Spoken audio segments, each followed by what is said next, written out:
Y entonces vamos a empezar con el primer dominio. Nos dice que es una maestra o un maestro que asume su quehacer profesional con apego a los principios filosóficos, éticos y legales de la educación mexicana. ¿Qué entendemos aquí?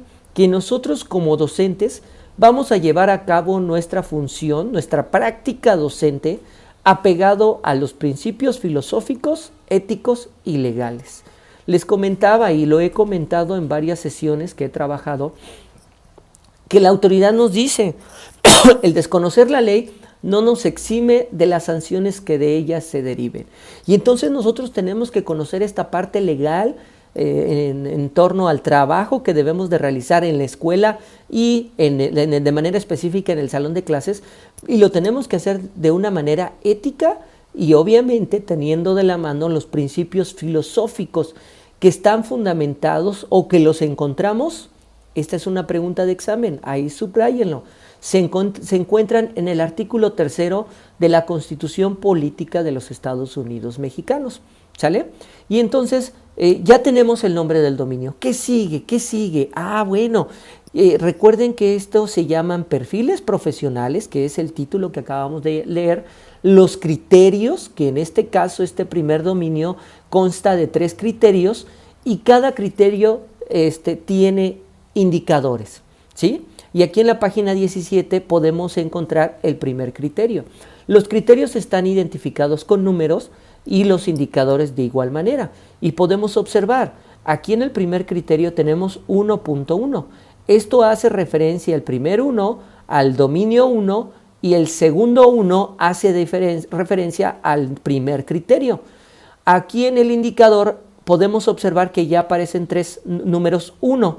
No es solamente por el orden, sino que es lo que nos permite identificar el dominio, el criterio y el primer indicador, ¿sale?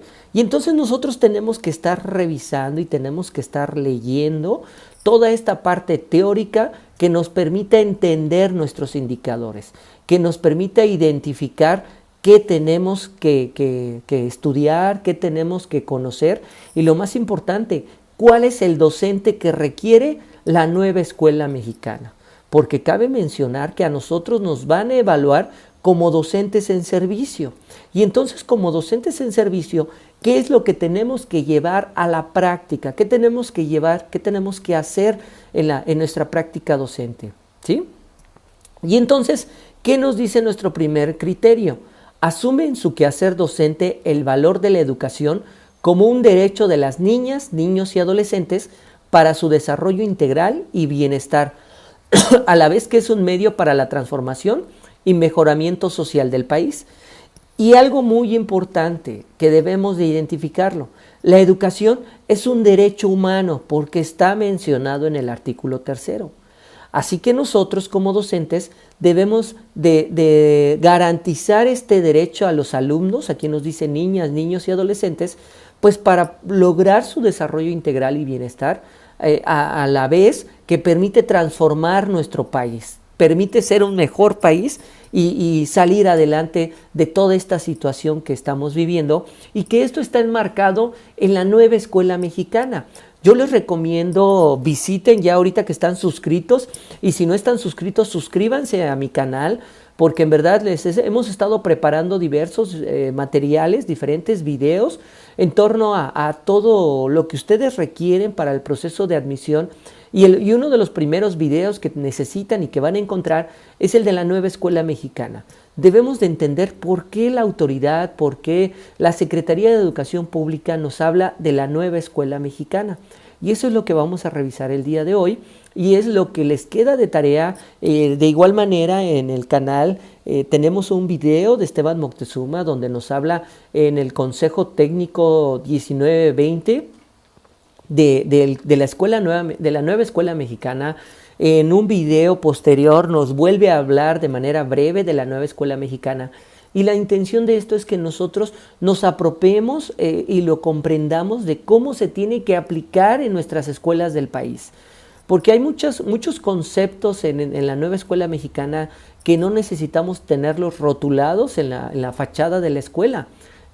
porque la escuela tiene esos principios, esos criterios orientadores de la nueva escuela mexicana por ley, porque están marcados en el artículo 3º y en la Ley General de Educación y en el artículo de la mejora regulatoria y en la ley de la carrera de las maestras y los maestros. Entonces lo vamos a encontrar en la reforma educativa y en las 3 leyes secundarias, ¿sale? ¿Y qué les va a quedar de tarea? ¿Qué les dejo de tarea a ustedes? Les invito a que tomen cada dominio y que elaboren un mapa conceptual donde en el centro pongan el número del dominio y de ahí se desprenden los indicadores y los criterios y posterior los indicadores, para que de esta manera ustedes puedan identificar cómo se construye este primer dominio, ¿sale? Y entonces seguimos. Este es el primer criterio, nos vamos al segundo. En este primer criterio nos habla del derecho a la educación, del derecho integral y la transformación del país. En el segundo criterio nos habla de aquel docente que considera la interculturalidad.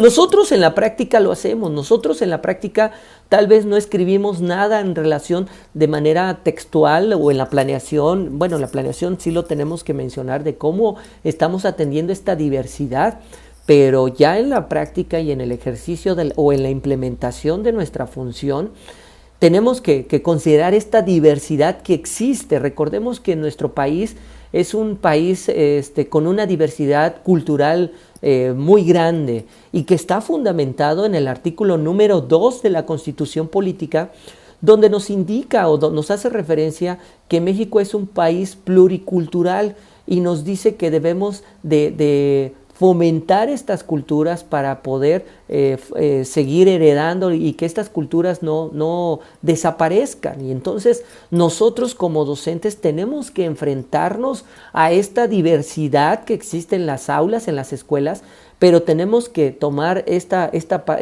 interculturalidad como una fortaleza de nuestra práctica para favorecer la convivencia y de esta manera el respeto y el aprecio para esta diversidad de todos los alumnos y obviamente de toda la comunidad educativa, porque nos ha pasado que nos están llegando alumnos con una segunda o con una lengua materna que no es el español, puede ser una lengua indígena o el inglés, de aquellos alumnos que nacieron en Estados Unidos, de padres inmigrantes que se regresaron a México, pero ellos no hablan el español. Entonces nos vamos a enfrentar a eso y nosotros tenemos que respetar su lengua materna y debemos de comunicarnos de manera oral y escrita con estos alumnos porque recordemos que tienen el derecho a la educación. Entonces sí es un tema muy importante que identifiquemos la interculturalidad, porque esta interculturalidad está mencionada desde los criterios orientadores de la nueva escuela mexicana. ¿Sale? Y nos vamos al tercer criterio, donde nos dice que el docente asume su responsabilidad. Ojo, este es también muy importante, porque anteriormente muchos maestras y maestros decían: si la autoridad no me capacita, yo no tengo la obligación de estar pagando de mi bolsa para capacitarme. Y entonces este tercer criterio nos hace referencia a ello, que nosotros debemos de asumir esta responsabilidad de la necesidad que tenemos en torno a la capacitación, a la formación continua y superación profesional. Todo esto con la finalidad de contribuir a la mejora educativa. Yo tengo que identificar qué necesito, qué requiero para ejercer mi práctica docente. Esto en aras de lograr los aprendizajes en todos los educandos. Es importante identificar esta parte, porque aquí es donde recae esta necesidad que tenemos y nosotros algo así que nos vamos a autorrecetar. Y nos vamos a autorrecetar en torno de identificar qué necesitamos. Y les voy a poner un ejemplo. Lo estamos viviendo ahorita. La pandemia de la COVID-19 nos orilló de manera drástica a comunicarnos a través de los medios digitales. Los medios digitales no es un tema nuevo. Hablamos de la sociedad del conocimiento y en esta sociedad del conocimiento pues nos hace referencia a que utilicemos las tecnologías de la información de una manera que nos permita acercar el conocimiento y aprender. Y ahorita la mayoría de los maestros o el 100% de los maestros, tenemos la necesidad de comunicarnos con nuestros alumnos de esta manera, ¿sí? De una manera que nos permita tener esta comunicación y lograr los aprendizajes de los alumnos. Pero algún porcentaje de los compañeros maestros tuvieron dificultades en torno a no saber utilizar una computadora, dificultades en torno a no saber comunicarse en una videollamada, a no saber utilizar todas las herramientas de WhatsApp o de las redes sociales como Facebook, como YouTube. Y entonces nos obligó a buscar esta superación profesional, esta capacitación que me permitiera atender las necesidades personales, pero también las necesidades educativas de todos mis educandos, y de esta manera permitir que nuestros alumnos aprendan, ¿sale? Y entonces con esto culminaríamos nuestro primer dominio. Vámonos a nuestro segundo dominio. Nos dice un maestro que conoce a sus alumnos para brindarles una atención educativa con inclusión, equidad y excelencia. Ya les había hablado de un criterio orientador en el dominio anterior que era interculturalidad de la nueva escuela mexicana. Y aquí nos encontramos otros 3 términos de los criterios orientadores: inclusión, equidad y excelencia. Ahorita vamos a identificar cuántos criterios orientadores son. ¿Por qué? Porque entonces eso nos va a permitir entender a la nueva escuela mexicana, ¿sale? Cabe mencionar que esto de la nueva escuela mexicana no es nuevo, es algo que ya hemos venido trabajando, es algo que ya está fundamentado desde el Plan 2011, desde el trabajo que se ha estado realizando con este enfoque por competencias. Pero ahorita con esta reforma educativa pues nos habla de estos criterios orientadores que pudiéramos mencionarlo eso en lo que está fundamentado o la finalidad del trabajo de nuestras escuelas mexicanas, de la educación básica. Porque estos criterios orientadores no son exclusivos de un nivel, son de todos los niveles en beneficio de las niñas, niños y los adolescentes. ¿Sale? Y entonces en este segundo dominio, pues nos dice que debemos de brindar esta atención con estos 3 criterios orientadores. Vamos a identificar qué dice el primer criterio y podemos observar lo que les expliqué hace un rato, Ya aquí menciona 2.1. ¿Por qué? Porque el 2 es dominio 1, criterio 1, y aquí en el primer indicador tenemos el 2 dominio, el 1 criterio y el 1 indicador, ¿sale? Y esto hace referencia a identificar cómo está estructurado este dominio y qué nos dice el primer criterio. Conoce a sus alumnos para desarrollar su quehacer docente de forma pertinente y contextualizada. Por eso es muy importante que nosotros, cuando lleguemos al aula y de los primeros días, debemos de conocer a nuestros alumnos, pero no solamente conocerlos de nombre, conocerlos de características físicas, sino que tenemos que conocer un término que nos manejaba la reforma anterior. Conoce a sus alumnos, sabe cómo aprenden y lo que deben de aprender. Y entonces en este criterio nos hace referencia a que debemos de conocer a nuestros alumnos en torno a sus estilos y sus ritmos de aprendizaje para que el docente pueda llevar a cabo una atención pertinente y que esté contextualizada a las características que tiene este alumno o alumna o adolescente, ¿sale? Por eso es importante que nuestra primera sesión, nuestros primeros días de clase, nosotros llevemos a cabo algunos tests, llevemos a cabo la observación de nuestros alumnos, lo registremos en un diario donde nosotros podamos ir identificando los estilos y los ritmos de aprendizaje de nuestros alumnos para que cuando realicemos una planeación en esta misma podamos atender esta diversidad, para lo cual yo les recomiendo en este primer criterio que lean el aula diversificada. En este documento, en este texto, en esta lectura, es muy importante conocer esa parte, conocer que nosotros somos un maestro para toda esta diversidad, ya sea 20, 30, 40 o hasta 50 alumnos que se ha llegado a suceder en algunas escuelas. Y entonces el maestro tiene la necesidad para llevar a cabo una función docente que permita a los alumnos aprender. Y obviamente que van a aprender siempre y cuando el docente los conozca y lleve a cabo una planeación y una implementación acorde a las características de los alumnos. Por eso es importante identificar que las planeaciones que ustedes descarguen de internet no les van a servir para implementarlas en el salón de clases. Y también que ustedes están planeando para potenciar el aprendizaje, como lo dice el primer principio pedagógico del Plan 2011.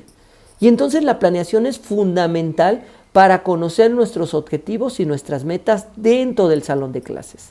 Pero yo solamente no basta con hacer una planeación de los aprendizajes esperados, sino que voy a planear de acuerdo a estas características que tienen nuestros alumnos, ¿vale? Y nos vamos al segundo criterio. El docente desarrolla estrategias que le permitan conocer a sus alumnos, lo que habíamos mencionado, llevar a cabo a lo mejor algunos tests, la observación, para que conozcamos la forma el estilo de aprendizaje de nuestros alumnos y de esta manera brindar una atención que sea incluyente y equitativa, lo que nos mencionaba el dominio número 2 y que habla de estos dos criterios orientadores, incluyente y equitativa. Ahorita lo vamos a ver porque, ojo, incluyente y equitativa no es lo mismo, se complementan y en ocasiones hemos tenido la dificultad que cuando hablamos de inclusión, pensamos que le tenemos que dar lo mismo a todos. De igual manera en la palabra equitativa. En ocasiones hemos creído o hemos caído en esta confusión porque algunos diputados en la cuestión política hablan de la equidad de género. Y si observamos, la equidad de género es algo así como la igualdad de género en la parte política. Pero la equidad educativa no es eso. La equidad educativa es darle más al que más necesita sin descuidar al resto de los alumnos. Y ahorita lo vamos a ver, que terminemos los criterios y nos vamos a ir a esta parte teórica que les va a ayudar a ustedes a identificar y a desmenuzar estos dominios. Y nos vamos al criterio número 3, que es el último del dominio número 2. El docente propicia la participación de todos los alumnos y su aprendizaje más allá del aula y de la escuela. Esto hace referencia a que nosotros, con base en la inclusión, debemos de lograr que todos participen. Porque no solamente en la inclusión es de que el niño acceda al sistema educativo, a la educación básica, sino que tiene que participar para que de esta manera aprenda y que esto le sirva para que el aprendizaje le sirva para el aula, para la escuela, pero lo más importante y que está fundamentado en un estudio de la UNESCO o de un libro también muy importante para nosotros los maestros, que son los pilares de la educación. ¿Sí? Los 4 pilares de la educación. Si no lo han leído, léanlo, porque en verdad eso nos permite identificar qué estamos trabajando con este enfoque por competencias. ¿Sale? Y entonces con esto culminaríamos nuestro identificar nuestros dominios y ahora sí nos vamos a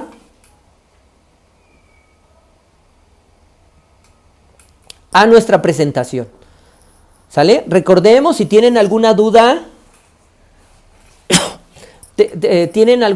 escríbanla, estoy viendo el chat, tienen una duda, una inquietud, están participando en el proceso 2021, ¿debe de estudiar el documento anterior o el actual? No, recordemos que cada proceso tiene sus propios PPCI o dominios, ¿sale? Entonces estos que estamos revisando son los que se van son la base, lo que se fundamenta el proceso de la admisión 21-22.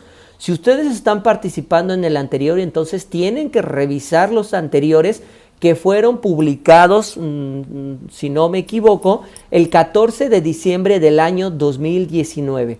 Recuerden que estos fueron publicados el 11 de diciembre del año 2020, ¿sale? Y entonces ya nos vamos a nuestro fundamento legal, que aquí vamos a encontrar, ahorita yo les dividí en nuestra presentación, dominio 1, dominio 2. Recordemos, cuando llega el nuevo gobierno, el gobierno encabezado por el presidente actual, Andrés Manuel López Obrador, lleva a cabo una reforma educativa, la cual se fundamenta o se articula o lleva a esta parte específica de la reforma educativa en lo que se llaman las leyes secundarias, que son la ley reglamentaria del artículo 3 en relación a la mejora continua, lo que comentábamos hace un rato, que esta ley habla de la formación, actualización y capacitación de los docentes encaminado a la mejora, obviamente lo que dice mejora continua, pero lo más importante, mejorar nuestros procesos de enseñanza y el lograr el aprendizaje en todos los alumnos. Nuestra segunda ley, la Ley General de Educación, y la última, la Ley General del Sistema para la Carrera de las Maestras y los Maestros. Estas fueron publicadas el 30 de septiembre del año 2019 en el Diario Oficial de la Federación. Si ustedes las quieren, las deben de consultar porque ya lo habíamos mencionado, como lo hace referencia el dominio número 1, es la parte legal que nosotros debemos de conocer.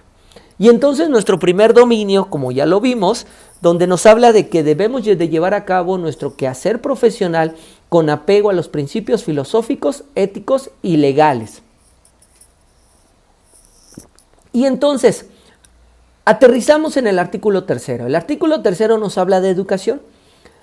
Y entonces en este artículo 3 nos dice que el docente debe de considerar en su práctica obviamente el artículo 3 y las leyes secundarias, lo que estaba mencionando hace un rato, porque todo va encaminado a que lo que realicemos en la práctica docente, la capacitación y el trabajo dentro de la escuela y el aula está encaminado a que todos los alumnos aprendan, ¿sale? ¿Y cuáles son los principios filosóficos? Ahí márquenlos, si quieren vayan anotando. Son estos que vamos a observar ahorita. La educación es laica, que está alejado de cualquier culto religioso. ¿Sale? Es democrática. La democracia que se vea como una participación ciudadana. En ocasiones tenemos la confusión, vuelvo a repetir, que nos confundimos como democracia es ir a votar por un partido político, pero no es así.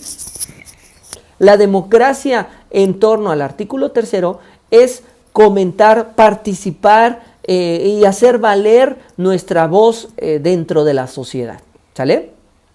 La educación es gratuita, que está marcado en el artículo 3 y todos estos principios también los vamos a encontrar de manera específica, ya así de palabra por palabra en la Ley General de Educación, ¿sale? Pero el fundamento está en el artículo 3. Y entonces regresamos, es gratuita. Todos tienen derecho a la educación y entonces todos tienen que estar en la educación de acuerdo a la edad y no se les tiene que cobrar por ello. El siguiente principio, propicia la convivencia humana. Tenemos graves problemas de convivencia en el aula, en la escuela y en la sociedad. Y entonces todo lo que nosotros realicemos en nuestra escuela, en nuestra aula, está encaminado a fomentar una convivencia sana y pacífica. Se basa en los descubrimientos científicos y tecnológicos. Es universal. ¿Esto qué significa? Que es para todos, ¿sí? No distingue razas, colores, etnias, lo que hablábamos hace un rato de esta parte del artículo 2 de la Constitución, de la diversidad cultural que existe en nuestro país, y entonces es para todos, es una educación que se brinda para todos.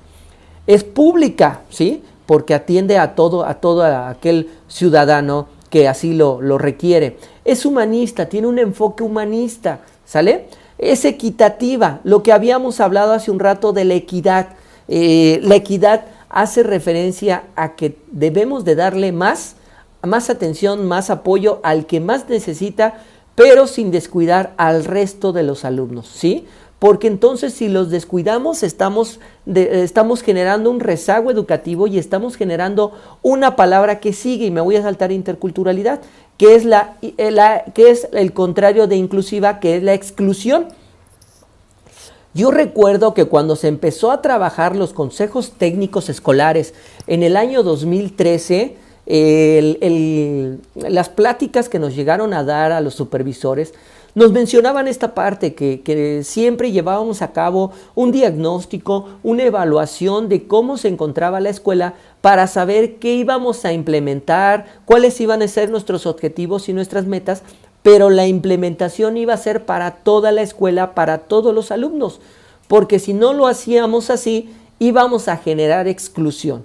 Y nos decían muy, muy claro, tengan mucho cuidado porque todo lo que realicen tiene que ser de manera inclusiva. Y la inclusión es para todos, lo que hablábamos de la parte de este principio universal. La inclusión hace referencia a que es para todos. Y entonces todos los alumnos tienen que estar en la escuela. Las escuelas no tienen que estar un rótulo en la fachada donde diga Escuela Emiliano Zapata o Escuela Miguel Hidalgo, escuela inclusiva y equitativa. No. Eso ya es por ley, porque está en el artículo 3 y también está mencionado en los criterios orientadores de la nueva escuela mexicana, ¿sale? Y entonces esta inclusión debe de entenderse como estos principios de la inclusión, donde el alumno tiene que tener acceso, tiene que participar, tiene que aprender y tiene que concluir su proceso educativo, su trayecto formativo de la educación básica, que ya lo hemos mencionado, abarca desde educación inicial, ahora ya con la reforma educativa, hasta educación secundaria, ¿sale? Y me regreso a este principio filosófico, la interculturalidad, que ya lo observamos en el segundo criterio del primer dominio, donde la interculturalidad deben de entenderse que nosotros debemos de atender a todos los alumnos sin importar su lengua materna, y también identificar que ninguna cultura es más que la otra ni es menos, y nosotros debemos de adaptarnos a las características de nuestros alumnos. Y si este alumno no habla el español, yo tengo que buscar la manera de comunicarme de manera oral y de manera escrita con mi alumno para poder garantizar su derecho a la educación, ¿sale?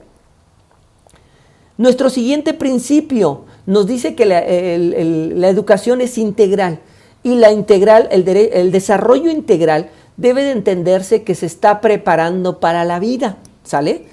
Y entonces lo que nosotros vamos a trabajar en la escuela es encaminarlo a una formación para la vida. Y es algo que no hemos entendido en la práctica, porque en la práctica seguimos trabajando contenidos. Y entonces los maestros siguen enseñando de manera temporal para acreditar un grado, para pasar un examen, sin importar que el alumno no aprenda, sin importar que al día siguiente se le va a olvidar.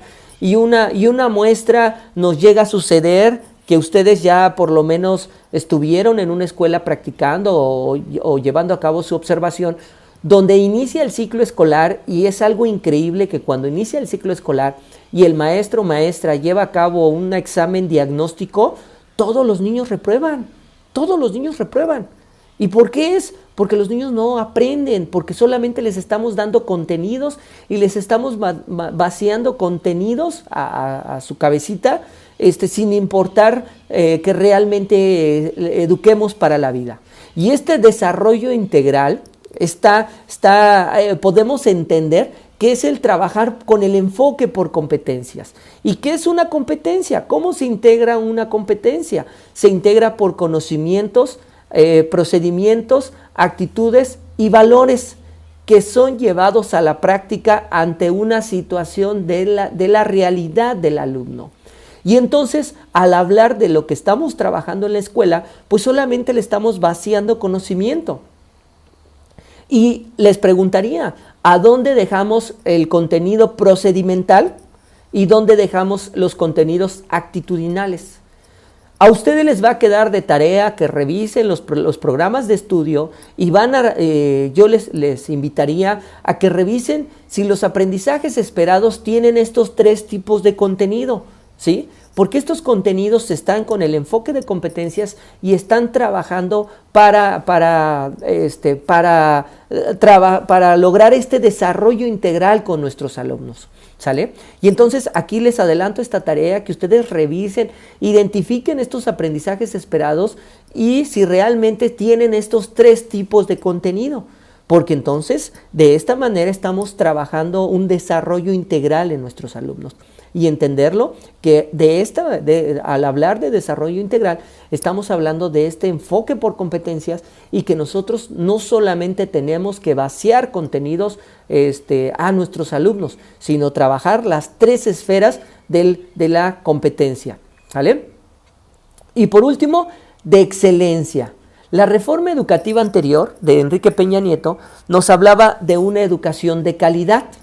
Esta reforma educativa ahora nos habla de una educación de excelencia.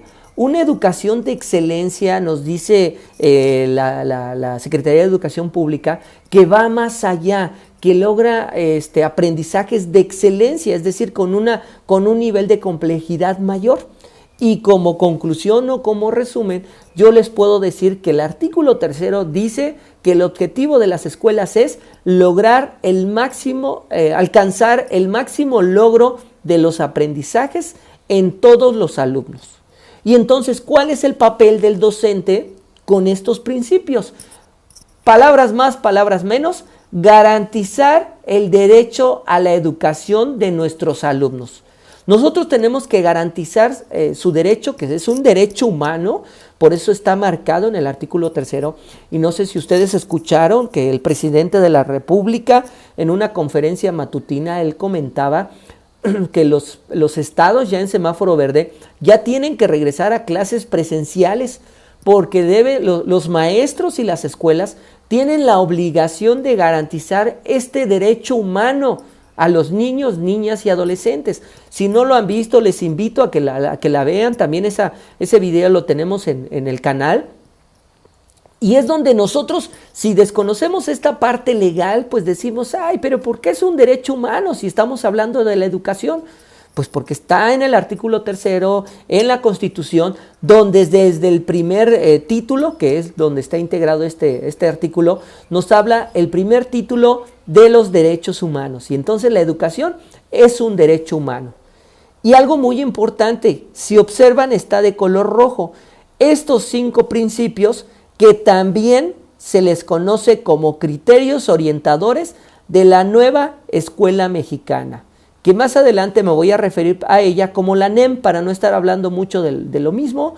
Voy a hablar de la NEM, que son los criterios orientadores, y entonces la base fundamental del trabajo de las escuelas.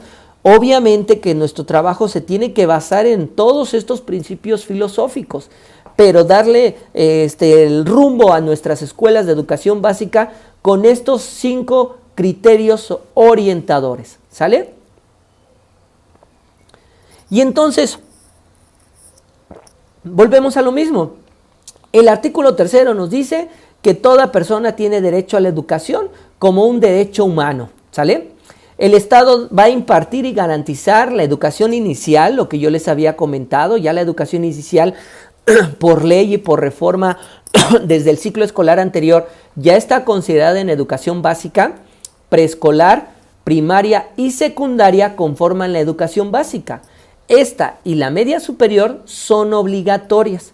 Obviamente que nosotros nos estamos enfocando solamente a la educación básica. Y nos dice que corresponde al Estado la rectoría de la educación que se imparte, ya que además es obligatoria, universal, inclusiva, pública, gratuita y laica. Aquí ya lo explicamos, que ya lo comentamos cada uno, ¿sale? Y entonces el Estado va a priorizar algo también muy importante, ¿sale? Ya no hablamos del interés de los maestros, de los directores, de los padres de familia.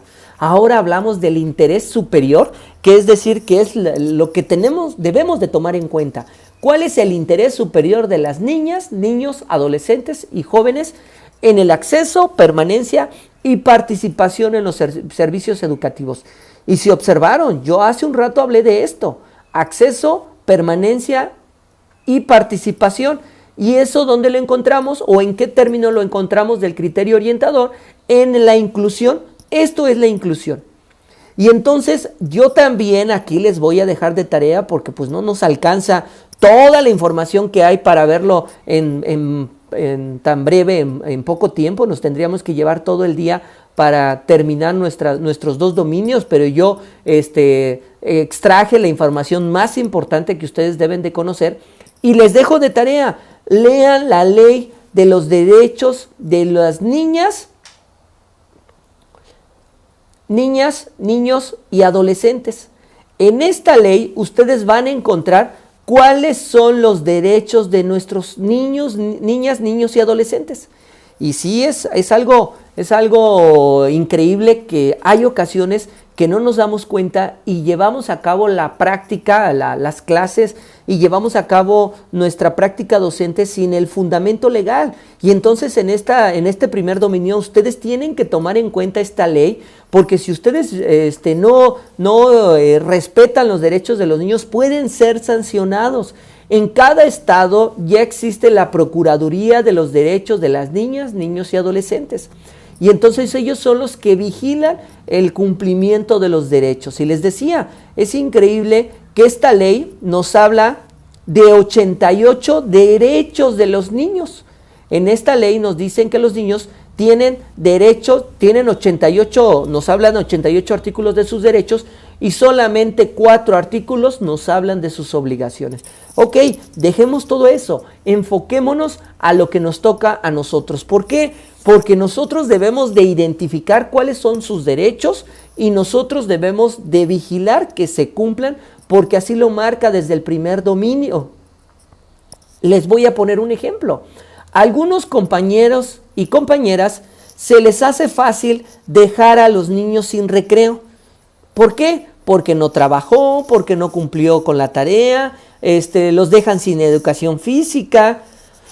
Y entonces, esta parte de no darse cuenta que ellos están atentando contra su derecho, que es la recreación, la alimentación, y si a nosotros nos llega a denunciar el padre de familia como representante legal del menor, pudiera proceder una denuncia, Entonces nosotros no podemos dejar a nuestros niños sin recreo, nosotros no podemos expulsar a nuestros niños, porque entonces estamos atentando contra la inclusión que ya encontramos aquí, que lo que nos dice la inclusión.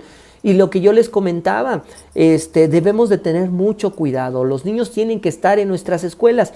Y aquí les va otro ejemplo que normalmente está pasando en nuestras escuelas ya de unos 10 años a la fecha, el famoso problema de la pediculosis. Los piojos, que antes se llamaban piojos, ahora se tiene que llamar con este término de pediculosis para no afectar la integridad emocional de la niña y el niño.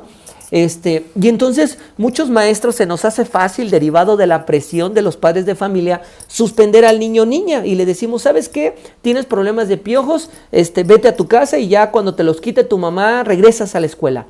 ¿Pero qué creen? Estamos mal. ¿Por qué estamos mal? Porque estamos atentando contra su derecho a la educación, estamos atentando con lo que marca la ley de los derechos de las niñas, niños, y estamos atentando contra este criterio orientador que es la inclusión. Entonces estamos generando exclusión, y eso es una tache grande y enorme que me voy a llevar al momento de llevarlo a cabo en la práctica, ¿sale? Y entonces estos principios filosóficos ya los vimos, ya los expliqué en torno a de manera específica de cada principio, y que de la mano va el segundo criterio, que es la interculturalidad. Lo que mencionaba, que ninguna cultura está por arriba de otra ni debajo, que nosotros todo lo que hagamos está encaminado a la convivencia humana, al respeto por esta diversidad, y que nosotros tenemos que respetar su lengua materna de nuestros alumnos y nos debemos de comunicar de manera oral y de manera escrita. Si yo no sé inglés, si yo no sé la lengua indígena que tiene mi alumno, pues yo voy a buscar las estrategias para comunicarme con mi alumno. No se vale regresarlo a su casa, no se vale pedirle un traductor, no se vale mandarlo a clases de español, porque entonces otra vez mencionar que estamos atentando contra su derecho humano, que es la educación. ¿Sale? Y llegamos al tercer criterio que nos habla, recordaremos, de que debemos de implicarnos en nuestra formación continua. Y para ello les recomiendo leer a Philippe Renaud. Philippe Renaud tiene varios libros interesantes, pero aquí nos vamos a enfocar solamente a las 10 competencias docentes o 10 competencias para enseñar. Ustedes buscan en Google, le escriben Philippe Renaud, competencias docentes, y les va a aparecer la lectura. La lectura es muy grande, sí es verdad, es muy grande, pero también nos encontramos resúmenes, nos encontramos algunos videos donde solamente son páginas de 12, de 15 hojas, o algunos resúmenes de video de 5 o 8 minutos, donde nos habla de estas competencias docentes. Y entonces nosotros como docentes pues tenemos que implicarnos en esta propia formación continua. Recordemos que la formación continua hace referencia al momento de egresar de la escuela, universidad o normal. Y entonces en esta formación continua yo tengo que buscar, tengo que identificar qué requiero. Y entonces Philippe Renaud nos dice que debemos de saber explicitar sus prácticas. ¿Qué significa esto? Que yo tengo que identificar qué es lo que yo requiero. Tengo que identificar cómo es mi práctica docente. Y al momento de identificar voy a conocer las fortalezas y mis áreas de oportunidad. Entonces yo casi me tengo que poner frente a un espejo. Yo tengo que identificar frente a un espejo cuáles son las competencias que yo requiero, cuáles son las competencias que yo poseo. Y va de la mano en el siguiente punto, donde nos dice Philippe Renaud que debemos de establecer un control de competencias y un programa personal de formación continua. Este control de competencias, les decía, tengo que hacer una tablita donde de un lado yo identifique qué competencias poseo o cuáles son mis fortalezas, y cuáles son las competencias que requiero o mis debilidades. Y al momento que yo estoy registrando mis competencias, les vuelvo a repetir, pónganse un espejo, al momento que voy identificando mis áreas de oportunidad o mis necesidades, yo tengo que llevar a cabo un programa personal de formación continua, ya sea a través de lo que ahora está de los webinars o de manera autodidacta, buscar libros, buscar programas, lo que yo requiero. Si por ejemplo yo tengo una necesidad muy fuerte de identificar la evaluación formativa, que así tiene el sentido en nuestra educación básica, y no conozco los instrumentos de la evaluación, pues entonces ahora tenemos una gran ventaja, que es Google. Dicen por ahí que es San Google, porque todo lo que necesitamos está a un solo clic. Nosotros le anotamos lo que necesito y automáticamente me va a dar opciones para poder yo buscar, identificar, descargar, y que ahora con la facilidad del uso del internet yo puedo descargar libros, yo puedo descargar videos, puedo descargar ahora también que se está popularizando los famosos podcasts, que me permita identificar o fortalecer mi formación continua. ¿Sale? En el tercero me dice Philippe Renaud que tengo que negociar un proyecto de formación continua en común con los compañeros. Debemos de generar, ahora se llama esto, las comunidades profesionales de aprendizaje, ya sea en equipo, escuela, red, como yo quiera. Y esto lo vimos en los consejos técnicos el ciclo escolar pasado, donde nos invitaba o nos llevaron a trabajar con escuelas de otros niveles encaminado a fortalecer estas comunidades profesionales del aprendizaje. Y esto no es más que poder intercambiar, poder compartir experiencias, poder compartir prácticas exitosas que me permitan que los alumnos aprendan. Ahorita pudimos observar que dentro del Consejo Técnico Escolar, en la cuarta sesión, pues nos decía que nos reuniéramos y que pudiéramos establecer acciones para comunicarnos con nuestros alumnos, acciones que nos permitieran estar pues regresar a aquellos alumnos que tenemos nula comunicación. Pero eso está dentro del trabajo que se está realizando en los consejos técnicos. Y entonces Philippe Renaud nos dice que debemos de trabajar en estas comunidades profesionales del aprendizaje como aquellos espacios que nos permita aprender. Y ojo, que la característica de estas comunidades profesionales tienen un objetivo en común, ¿sí? Por ejemplo, nosotros en Facebook les comentaba y en la parte de abajo está apareciendo la página, si no nos han dado like, para que le den like y nos sigan. Esa página es una comunidad profesional de aprendizaje.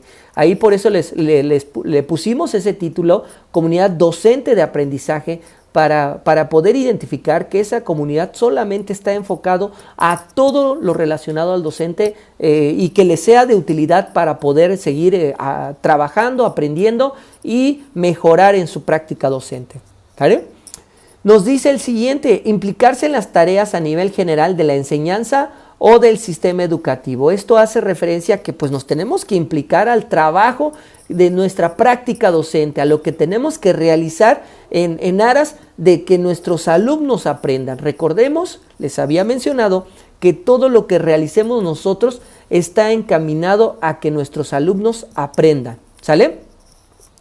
Y el último y muy importante dentro de las comunidades profesionales del aprendizaje es que debemos de aceptar y participar en la formación de los compañeros, porque algo muy importante que tenemos que identificar es que los alumnos ya son responsabilidad de todos, sin importar que en ese ciclo escolar yo no esté trabajando con ese alumno. Entonces, si nosotros participamos en la formación continua de los demás compañeros, eso significa que el resultado va a llegar con nuestros alumnos,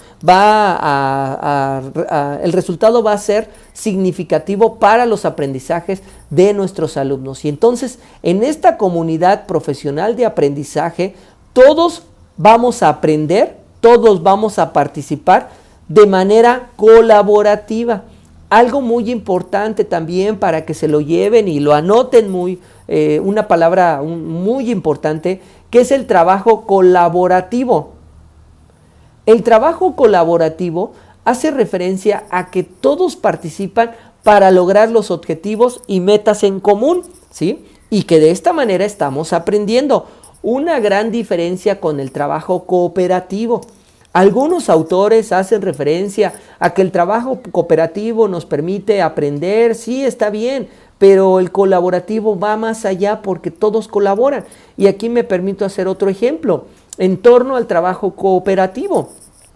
Cuando ustedes eran alumnos de la universidad, de la normal, y nos tocaba exponer con nuestros maestros, y nos decían, no, pues ¿saben qué? Les toca exponer el plan de estudio y lean los principios pedagógicos. Ok, entonces cuando formábamos el equipo decíamos, ok, nos toca leer los principios pedagógicos.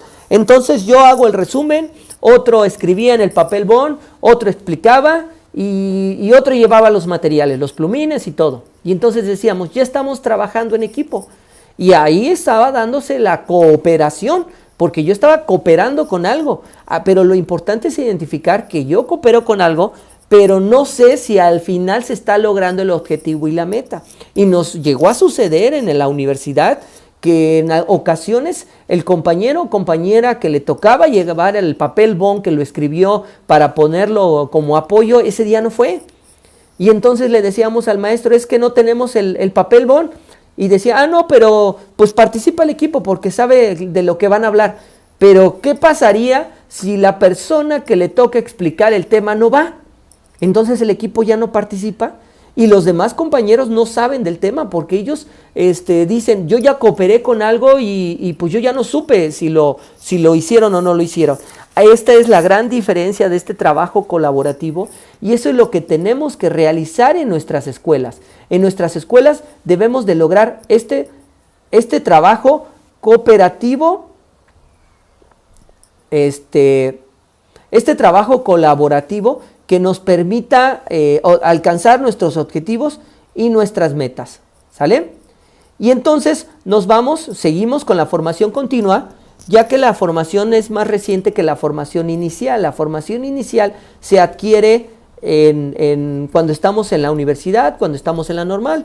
Es una función de manera distinta y está dirigida a profesionistas que ya lo ejercen y tienen la necesidad, ¿sale? Y entonces ya nos decía Philippe Renaud que nosotros tenemos que estar identificando qué son las competencias que yo requiero, cuáles son las competencias que yo necesito para llevar a cabo mi práctica docente y de esta manera los alumnos aprendan, ¿sale?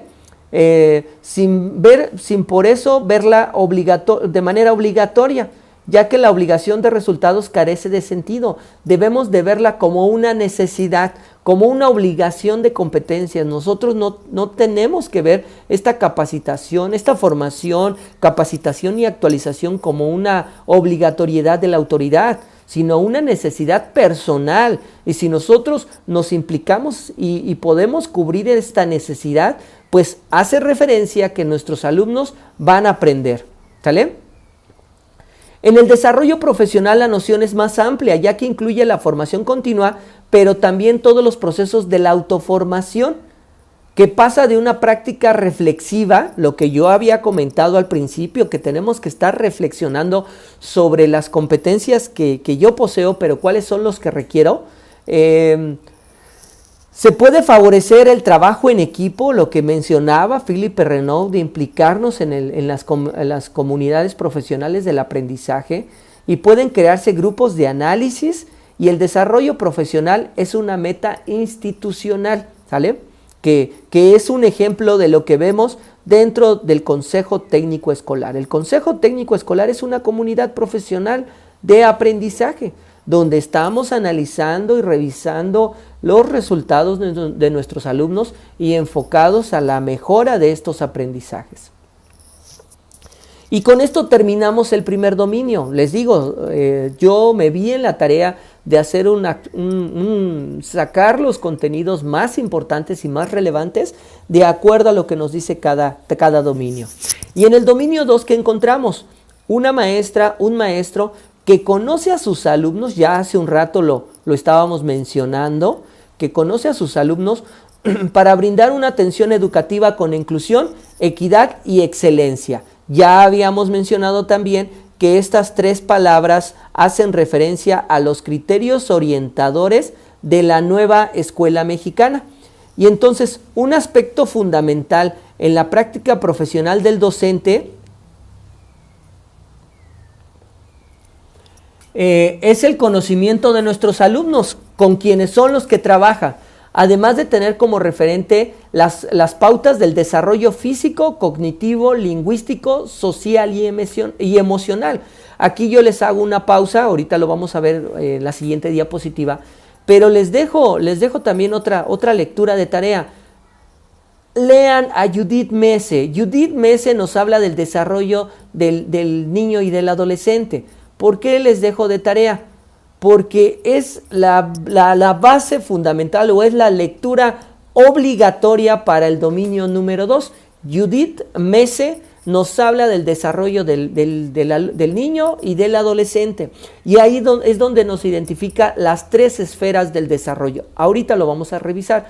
Pero entonces el docente tiene que identificar estas tres esferas del desarrollo, porque de esta manera va a identificar esta diversidad que caracteriza a nuestros alumnos, ya que si el docente no identifica o no conoce esta diversidad, va a tratar a todos por igual y entonces de esa manera va a generar barreras para el aprendizaje y la participación y rezago educativo. Y entonces no va a atender, como lo dice este dominio, con inclusión, equidad y excelencia, ¿sale? Entonces el docente aporta de mejor manera al desarrollo y al aprendizaje de los alumnos cuando tiene como referente básico sus características de manera individual y también las condiciones de vida. Las condiciones de vida y también va de la mano las etapas que vive este niño, este adolescente, cuando está en formación en el útero de la mamá, que es el prenatal, el natal, cuando nace el niño, porque recordemos que cuando el niño está en formación, está en el prenatal, hay muchos factores que pueden afectar o beneficiar su desarrollo, como por ejemplo pudiera ser que la mamá consuma drogas o fume o tome o no tenga una buena alimentación. También cuando se está dando el parto, el natal, el niño no sea un parto adecuado o se esté pasando del parto o no pueda salir o tenga el cordón umbilical enredado. Estas situaciones que llegan a pasar, y ya cuando el niño ya está fuera del útero de la mamá, el postnatal, también estas condiciones o situaciones que le pueden afectar o beneficiar en su desarrollo y por ende en el aprendizaje, ¿sale? Y entonces yo me voy hasta estas tres esferas. Me salté esta diapositiva porque nos habla de desarrollo y aprendizaje, pero nos vamos a esas tres áreas del desarrollo que nos habla Judith Messe. ¿Y por qué hablo de estas tres esferas? Porque estas tres esferas es el fundamento de este segundo dominio, pero también es el fundamento o nos hace referencia a las competencias para la vida, y les hacía mención que es de la manera de cómo están integrados los aprendizajes esperados en nuestros programas de estudio de acuerdo al nivel que yo vaya a participar. Por ejemplo, si hablamos del intelectual o cognitivo, ¿sale? Entonces estamos hablando de las habilidades cognitivas y estamos hablando del conocimiento, que son el tipo de contenido. Este es procedimental, lo que habíamos mencionado. Ya me acordé. Conceptual, el tipo de contenido conceptual que está dentro de las competencias.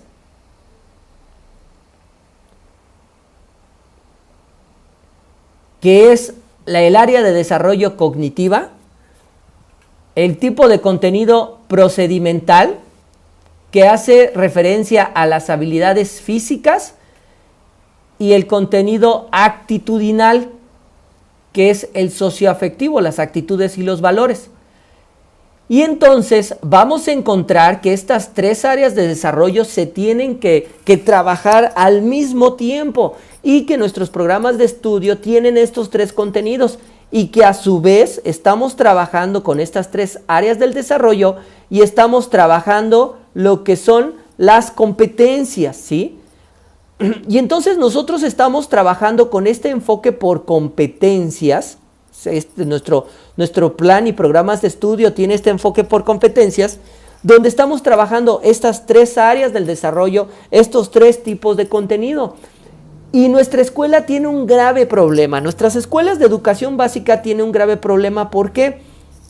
Porque nuestras escuelas solamente estamos trabajando conceptos, solamente estamos trabajando contenidos y no estamos trabajando de la mano los procesos y las actitudes y valores. Y entonces, como resultado, hace referencia a que no estamos trabajando para la vida, no estamos enseñando para la vida, y de esta manera no estamos atendiendo el criterio orientador que nos habla del desarrollo integral, ¿sí? Espero que esta parte se entienda, donde nosotros tenemos que identificar que nuestra planeación debemos de integrar los tres tipos de contenido de acuerdo a lo que nos menciona los aprendizajes esperados, y que de esta manera estamos desarrollando las competencias en nuestros alumnos, los estamos preparando para la vida, porque recordemos que estamos trabajando con estas áreas de desarrollo, pero que el alumno tiene que resolver situaciones a las que se va a enfrentar en su vida real, ¿sale? Y entonces el maestro debe reconocer que los principales procesos del desarrollo y el aprendizaje son, aquí están, físico, cognitivo y social afectivo, que son las tres esferas, ya que si el docente lleva a cabo una intervención centrada en las posibilidades de aprendizaje de los alumnos, pues se va a dar un desarrollo integral. Vuelvo a repetirlo, nosotros tenemos la obligación, como ese derecho humano, el derecho a la educación, de trabajar y de atender las 3 áreas del desarrollo para que de esta manera nuestros alumnos vayan logrando aprendizajes pertinentes y duraderos, y también que los alumnos vayan logrando este desarrollo integral y se les esté preparando para la vida. Ojo, no solamente implica un nivel, sino que implican todos los niveles de educación básica, y algo también muy importante, ya la educación desde inicial hasta universidad tiene un enfoque por competencias. Esto mismo se está trabajando en los demás niveles y esto mismo permite que el alumno se esté preparando para la vida. Ya les había mencionado, el fundamento de este trabajo por competencias se encuentra en los 4 pilares de la educación de Jacques Delors. Algo también que debemos de atender es esta diversidad que existe en nuestros alumnos, ya que tenemos una diversidad en nuestra aula, en nuestra escuela, que debemos de atender. Esta diversidad habla del desarrollo que ya vimos ahorita, donde pudiera ser en las etapas del nacimiento del niño, el prenatal, el natal y el postnatal, las influencias, el contexto que tiene el alumno, los ritmos de aprendizaje, ya que en ocasiones tenemos niños que terminan muy rápido, niños que tienen un ritmo muy lento, y debemos de identificar cuál es su ritmo para trabajar con ellos de la mejor manera. Y ya decía el dominio 2, tengamos una atención, que el trabajo que nosotros realicemos con nuestros alumnos les permita aprender, y entonces tenemos que identificar estos ritmos para poder llevar a cabo las actividades de una mejor manera y trabajar con todos sin importar el ritmo. Todos los niños van a las escuelas por una necesidad educativa, y entonces es la tarea de la escuela satisfacer esta necesidad educativa. Obviamente que tienen intereses diferentes. Ya habíamos mencionado que la base del trabajo de la nueva escuela mexicana pues es el interés superior de las niñas, niños y adolescentes. Nuestra escuela debe de conocer cuáles son nuestros intereses y obviamente trabajar con este fin educativo.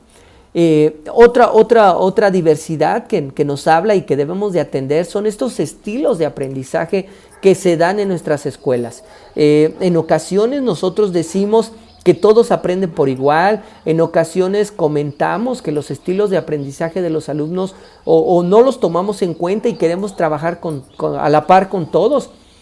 Y nosotros tenemos que darnos a la tarea, ya lo dice en el dominio número 2, tenemos que implementar acciones que nos permitan identificar los estilos y los ritmos de aprendizaje. En esta cuestión de los estilos de aprendizaje, tenemos un autor que se volvió muy popular en torno a su investigación, que son las inteligencias múltiples, ¿sí? Ahorita se me fue el nombre del autor, pero él nos habla de las inteligencias múltiples, pero nos habla de diferentes inteligencias múltiples, y la verdad, de hablar de tanta diversidad en ocasiones es un poquito complicado. Yo les invito a que solamente nos podamos enfocar en la programación neurolingüística, o también llamado modelo de Bach. Este modelo de Bach solamente atiende 3 tipos de estilo, y que con eso, si nosotros identificamos estos 3 estilos en nuestros alumnos, ya estamos identificando la manera de cómo aprenden nuestros alumnos. Y este modelo de Bach, ¿cómo se integra? Por los visuales, por los auditivos y por los kinestésicos. Es nuestra tarea identificar cuáles son los niños que tienen un estilo de aprendizaje visual, un auditivo y un kinestésico, y que eso lo tengo que reflejar en mi planeación para poder atender estos estilos, estas necesidades y estos intereses de nuestros alumnos, ¿sale? Y pues también hablábamos los contextos en los que viven nuestros alumnos, los contextos en los que está ubicado mi escuela. Un ejemplo que les puedo poner en torno a los contextos. Si estamos hablando de las actividades económicas y hablo de la actividad económica primaria, de dónde se obtiene la leche. Si yo hablo de una escuela que está en la zona urbana, un ejemplo, yo les decía que les mando un saludo del estado de Morelos, en la capital del estado de Morelos, que es Cuernavaca. Si yo le pregunto a un niño de una escuela urbana de Cuernavaca de dónde se obtiene la leche, pues me va a decir que va a un supermercado o va al Oxxo y pues ahí está en el refri y pues la obtiene y de ahí se agarra la leche y la lleva a su casa para tomársela.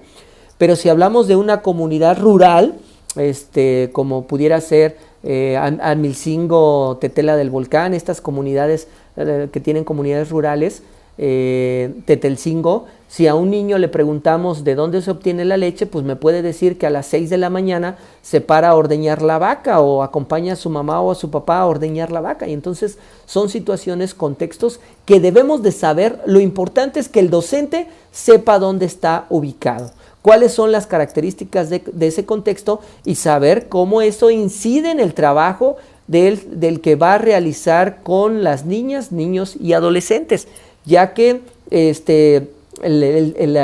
trabajo que tenga el docente, el trabajo que lleve a cabo el docente con nuestros niños, ¿cómo lo llama? Voy a buscar el término. La atención que les brinde el docente, pues tiene que ser en torno a las características de los alumnos que está atendiendo en ese momento en el aula, ¿sale?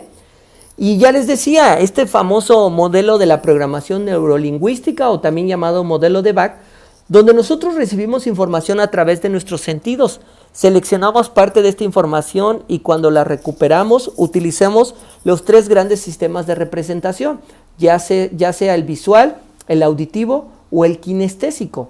Es decir, que nosotros recibimos esta información, utilizamos los sistemas de representación mental, procesamos esta información y con ello se da el aprendizaje. Nosotros, aunque seamos adultos, también tenemos un estilo y un ritmo de aprendizaje. Yo los invito a que puedan buscar algunos tests que se encuentran en internet. Al momento, ya les decía, tecleen en Google y pongan test de estilos de aprendizaje y ustedes pueden conocer cuáles son los estilos de aprendizaje que más predominan de manera particular en ustedes. Y entonces nosotros tenemos que llegar con nuestros alumnos y tenemos que conocerlos para identificar cuál es el estilo y de esta manera poder tener una atención, una intervención pedagógica pertinente. Ya lo decía, con inclusión, equidad y excelencia educativa. Y entonces, ¿cuál es la tarea del docente para poder atender la diversidad? Recordemos que en este dominio 2 nos dice que el docente debe de desarrollar estrategias que le permitan brindar atención educativa equitativa e incluyente. ¿Qué significa esto? Que el docente dentro de su planeación pues tiene que atender esta diversidad, estas características que existen en su aula. Yo por eso les recomendaba que den lectura al aula invertida. Esa ya creo que hace como un par de semanas la publiqué en la página de Facebook. Ahí estamos publicando también varios libros digitales para que ustedes los puedan consultar. Y el leer esta aula invertida pues me permite identificar eso, que yo tengo la necesidad de llevar a cabo estas actividades diversificadas para poder atender de acuerdo a las características de mis alumnos, ¿sí? Y entonces también es muy importante que el docente dialogue con sus alumnos para que le permita conocerlo, pero obviamente ese diálogo tiene que ser de manera respetuosa, empática, a fin de conocer la situación de la vida que lleva el alumno, de sus necesidades, intereses y de las ideas que tiene y que inciden en su aprendizaje. Vuelvo a repetirlo, en este dominio podemos identificar qué es la tarea fundamental del docente, conocerlos para poder llevar a cabo una intervención educativa pertinente. Y también es importante que el docente platique con los padres de familia, con los hermanos, con quien esté en comunicación con nosotros para poder para conocer qué se vive en la escuela. Desgraciadamente se están presentando situaciones donde los padres de familia tienen la necesidad de irse a trabajar, donde los padres de familia tienen o es madre soltera y tiene la necesidad de irse a trabajar y se lo deja a la abuela, al abuelo, si bien les va, porque en ocasiones dejan solos a los niños.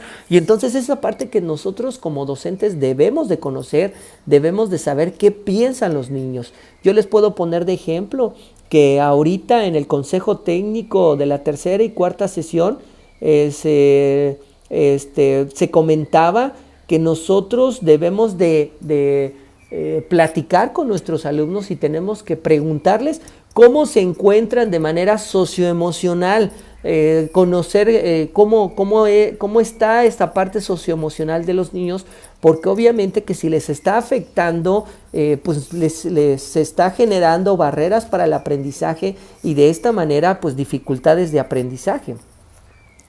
Cabe mencionar que no sé si ustedes escucharon que el secretario de Educación al finalizar el ciclo escolar anterior lo terminó unas semanas antes porque mencionaba que los niños estaban sufriendo violencia física y emocional en su casa, en sus hogares, porque pues obviamente allá sus papás les pegan, les gritan, los agreden.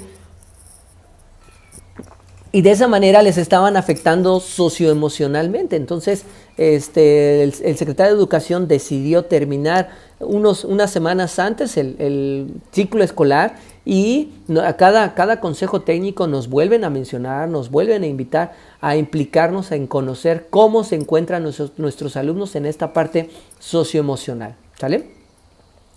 Y el docente observa en diferente momento los espacios escolares en los que convive el alumno. Es importante que nosotros estemos observando a nuestros alumnos si tiene o refleja situaciones que estén pasando en su casa, a lo mejor una agresión física o pensar mayor aún una agresión sexual o situaciones que esté pasando en su casa. El docente tiene que estar muy al pendiente del niño, de la niña, y también algo muy importante que he mencionado, que cuando nosotros integramos equipos con nuestros alumnos, no es de que el niño o niña pues va a formar equipos y les digo sálganse a la cancha o sálganse a la explanada y yo mientras me quedo en el salón calificando, o me salgo yo y voy con mi celular y voy mandando WhatsApp o estoy viendo los estados de Facebook o estoy viendo qué venden en Facebook. No.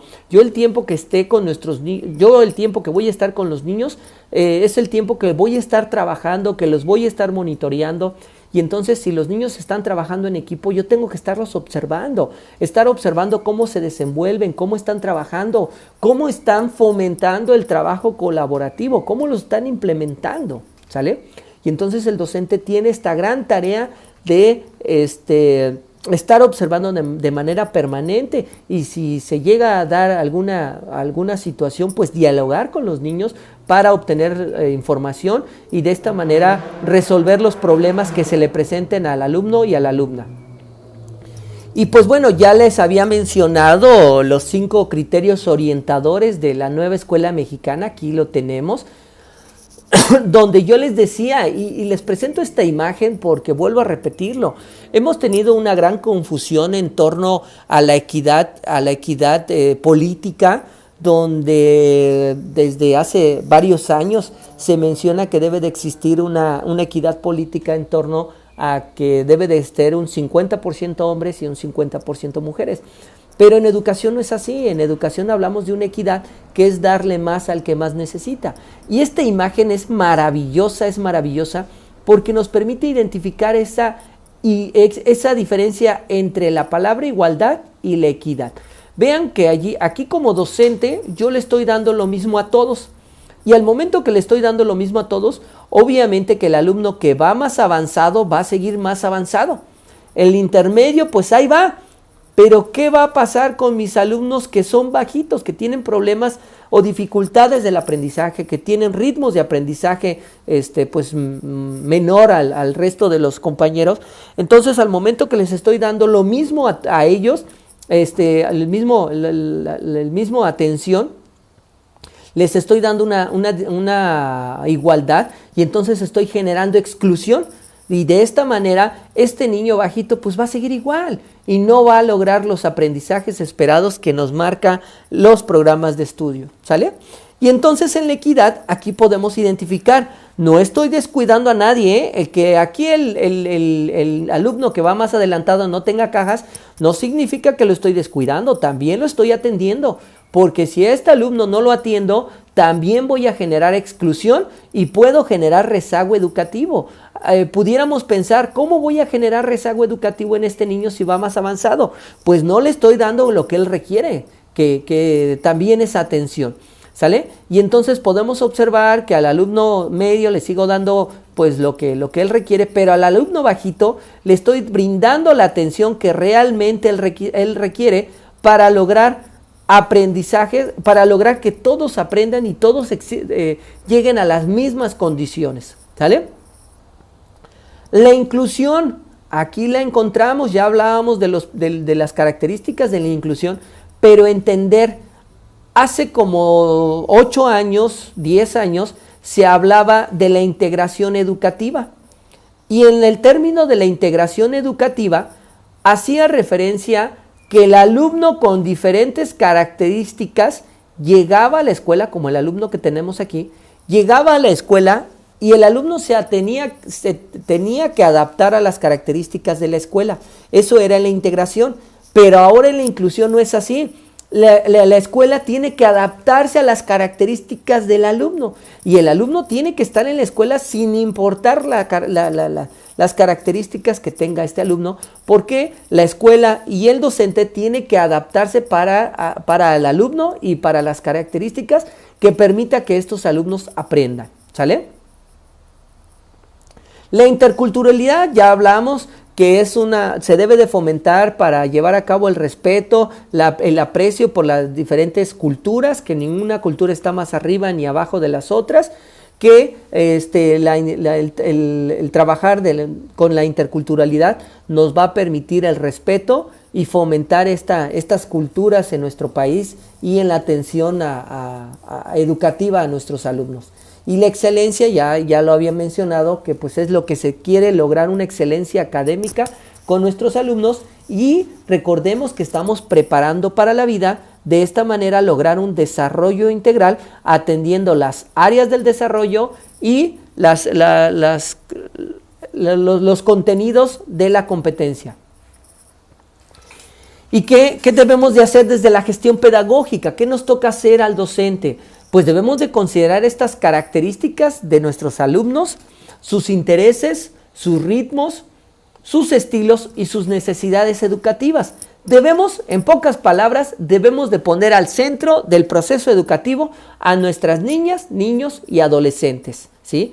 Los maestros no están al centro, quien está al centro es nuestros alumnos, y con ellos debemos de empezar nuestro trabajo. El docente debe planear con base en lo que deben de aprender. ¿Y dónde van a encontrar lo que debe de aprender? En los programas de estudio, y ahí vamos a encontrar los aprendizajes esperados, ¿sí? Que son los indicadores de logro que deben de alcanzar los alumnos, y que obviamente van en cierta progresión de acuerdo a los grados y de acuerdo a los niveles. Se evalúa con un enfoque formativo, ya lo mencionaba hace un rato. La evaluación en educación, en toda educación básica, es formativa, ¿sí? Y esta evaluación formativa se debe de entender como una evaluación que permita la retroalimentación con fines de mejora.